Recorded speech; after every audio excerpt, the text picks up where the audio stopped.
இன்றைக்கி நம்ம மைக்காம் P14 TB directional நான் directional over current earth fault relay இதை எப்படி கம்யூனிகேட் பண்ணுறது, இது எந்த சாஃப்ட்வேர் மூலமாக கம்யூனிகேட் பண்ணுறதுன்னு பார்க்கலாம். இந்த GE ரிலேக்கு நம்ம எனர்வெஸ்டா ஃப்ளக்ஸுங்கிற சாஃப்ட்வேர் யூஸ் பண்ணுறோம். இப்போது நாம் ஃபஸ்ட்டு ரிலே கம்யூனிகேட் பண்ணுறதுக்கு முன்னாடி ரிலேவோட IP அட்ரஸ் என்ன இருக்குன்னு பார்ப்போம். இதில் 2 போர்ட் இருக்குது, USB போர்ட்டு, அதுக்கப்புறமேட்டு லேன் போர்ட்டு பேக் சைடு இருக்குது. செட் பாயிண்ட்டு, டிவைஸு, கம்யூனிகேஷனுக்குள்ளே போயிட்டு USB இருக்குது. USBயில் என்ன இருக்குன்னா IP அட்ரஸ் 169.254.4 இருக்குது. ஃபஸ்ட்டு நம்ம பிங் பண்ணணும். பிங் பண்ணுறதுக்கு என்னென்னா கண்ட்ரோல் பேனலில் போயிட்டு நம்ம செட்டிங்ஸ் சேஞ்ச் பண்ணணும். கண்ட்ரோல் பேனல் போகணும், நெட்வொர்க்கு இன்டர்நெட்டு, அதில் நெட்வொர்க் ஷேரிங் சென்டரு, இங்கே சேஞ்ச் அடாப்டர் செட்டிங்ஸ் இருக்கும், அதில் ஈத்தர்நெட்டு இங்கே ஆல்ரெடி முன்னாடி இது ப்ராப்பர்ட்டிஸில் இருக்குது. இப்போ நம்ம சேஞ்ச் பண்ணோன்னா இங்கே ப்ராப்பர்ட்டிஸ் போகணும். ப்ராப்பர்ட்டிஸில் நம்ம எப்போயுமே internal protocol version 4 TCP/IP IPv4 இந்த இது தான் நம்ம எப்போயுமே யூஸ் பண்ணுவோம் நம்ம கம்யூனிகேஷனுக்கு. அதனால் ப்ராப்பர்ட்டிஸ் கொடுத்தோம்னா இங்கே பார்த்தீங்கன்னா IP அட்ரஸ் இருக்கும். நம்ம ரிலேயில் என்ன IP அட்ரஸ் இருக்கோ அது 169.254.4 ஒரு 10 அதிகமாக போட்டுக்கலாம். அந்த மாதிரி போட்டால் அது கொஞ்சம் கம்யூனிகேட் ஆகும், இல்லை சேமாக போட்டாலும் கம்யூனிகேட் ஆகும். சப்மிட் பாஸ்க்கு ரிலேயில் சேமாக தான் இருக்குது. இப்போ ஓகே கொடுத்துட்றோம். இதுக்கப்புறமேட்டு என்ன பண்ணுறோன்னா விண்டோ ஆர் ப்ரெஸ் பண்ணால் இங்கே ஆல்ரெடி இங்கே 169 ரிலேயில் என்ன இருக்கோ அதே போட்டுட்டு ஓகே கொடுக்கணும். இந்த மாதிரி பிங் ஆகும். பிங் ஆகிடுச்சுன்னா ரிலே கம்யூனிகேட் ஆகுது. ரிலே கம்யூனிகேட் ஆகும். இப்போ நம்ம சாஃப்ட்வேர் ஓப்பன் பண்ணலாம்.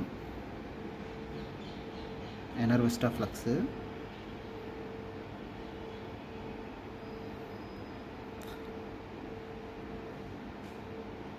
யூசர் நேம் அட்மின்னு, கேப்சிஏ,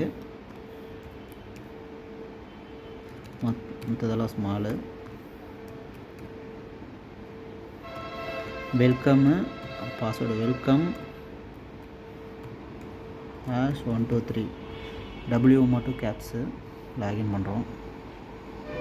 லாகின் பண்ணால் அந்த மாதிரி ஓப்பன் ஆகும். இது ஓப்பன் டிவைஸ்னால் முன்னாடி ஏதாவது நம்ம டிவைஸில் இருந்து தான் இது பண்ணுறது. இது குயிக் கனெக்ட்டு, இது ப்ராஜெக்ட்டு. இங்கே ஃபஸ்ட்டு நம்ம நியூ ப்ராஜெக்ட் க்ரியேட் பண்ணிட்டேன். இந்த மாதிரி வரும் ப்ராஜெக்டெல்லாம். இப்போ நான் சாஃப்ட்வேர் ப்ராஜெக்ட் க்ரியேட் பண்ணியிருக்கேன். இதான் ரிலே. இதை எப்படி இப்போ கிளிக் பண்ணோம்னா இங்கே கனெக்ஷன் வரும். இந்த கனெக்ஷன் அசோசியேட் கொடுத்துட்டு இங்கே இன்டர்ஃபேஸ் USB தான் நம்ம கம்யூனிகேட் பண்ணுறோம். USB கொடுக்குறோம். IP அட்ரஸ் சேமாக இருக்கணும். அசோசியேட் கொடுக்கணும். அசோசியேட் கொடுத்தா நெக்ஸ்ட்டு இந்த மாதிரி ப்ளூ இண்டிகேஷன் வரும். இங்கே ஆஃப்லைன் மோடு, இங்கே ஆன்லைன் மோடு இருக்குது. ஆன்லைன் மோடு கொடுக்குறோம். ஆன்லைன் மோடு கொடுத்துட்டு இங்கே பாஸ்வேர்டு 0 கொடுத்துட்டு கனெக்ட் கொடுக்கணும். இப்போ ரிலே கம்யூனிகேட் ஆகிரும். இதில் செட்டிங்ஸ்லாம் இருக்குது. இதில் டிவைஸு, ப்ரொடக்ஷன் இதெல்லாம் இருக்கும். அப்புறம் லாஜிக் வேணும்னா லாஜிக் இருக்கும். அவ்வளோதான். இப்படி தான் ரிலே கம்யூனிகேட் பண்ணணும். உங்களுக்கு எக்ஸ்போர்ட் பண்ணணுன்னா ஃபைலை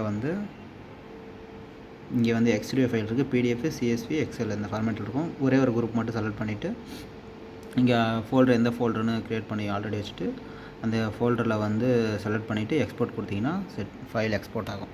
அவ்வளோதான்.